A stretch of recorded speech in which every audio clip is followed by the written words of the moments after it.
There's a lot of cliches in this space. I think the first thing for entrepreneurs is first to ask themselves if they really are an entrepreneur.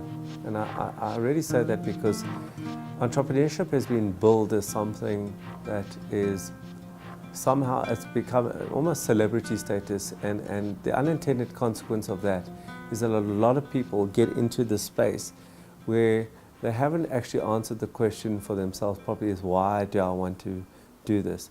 There's a 96% failure rate. It's hard work. There's a huge amount of soul searching. You'll lose your friends, your family, your health, your perspective. It's a journey of hell for most. So some are lucky and some hit a geluk and they shoot off and they do well, and we see them in the press everywhere. But for the majority of entrepreneurs, the meat and potato kind of entrepreneurs, the average entrepreneur, this is a tough journey. So for me, the first thing I would say before you even start on this journey, to really take the time to work out whether you want to go on this journey or not. Because that question is going to come up again and again and again. But once you've made that decision that you want to be on it, then you have to have a different relationship with that journey. And that is, hard is not bad. And what I mean by that is that today in our society where everyone's going shwow, it has to flow and wow. Entrepreneurship doesn't flow. It has to be pushed. It has to be, you have to get these square things into round holes or round things into square holes, and it doesn't flow so easy.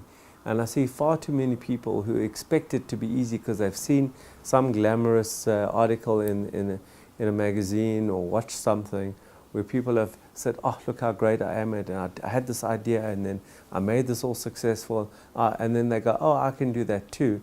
And then they're not ready for the struggle of actually taking something, an idea from here to there. So the relationship you have to have with this journey is that hard is not bad. It just is. This journey is hard and you have to keep pushing, and it's 2 steps forward and 1 step back and 2 steps forward and 1 step back, and it's filled with disappointment and filled with wonderful moments of success. There are moments where you don't internally believe that you'd ever achieve that, and then you do, and then you build your confidence and something knocks your confidence. It's a very real world, this, not what we see as the glamorous things that we see or read about in the articles. Once you have that relationship with the journey, so now you know you're an entrepreneur, you're ready for the journey, and then it's about, for me, it's about your self-confidence, about building your self-confidence.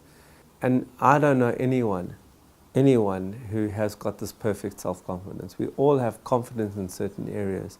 And just pushing through, always being in an uncomfortable situation where you don't know and you're not confident, but believing that you'll get there and you will achieve that level of confidence. So it's about also being uncomfortable always, because whatever size business your business is today, tomorrow it's one person more. In a week's time, maybe you employ another person. And then it's the biggest business you've ever run in your life. And then you get one more person. Then that's the biggest business you've ever run in your life. And it's always in a place you've never been before. So you have to be used to that journey as an entrepreneur, where you're never ever in a place that you're confident in. And building a relationship with that space.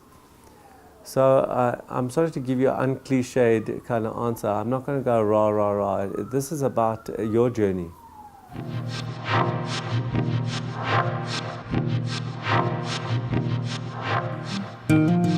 The difference between some people and others is that they walk through the door that luck opens up for them.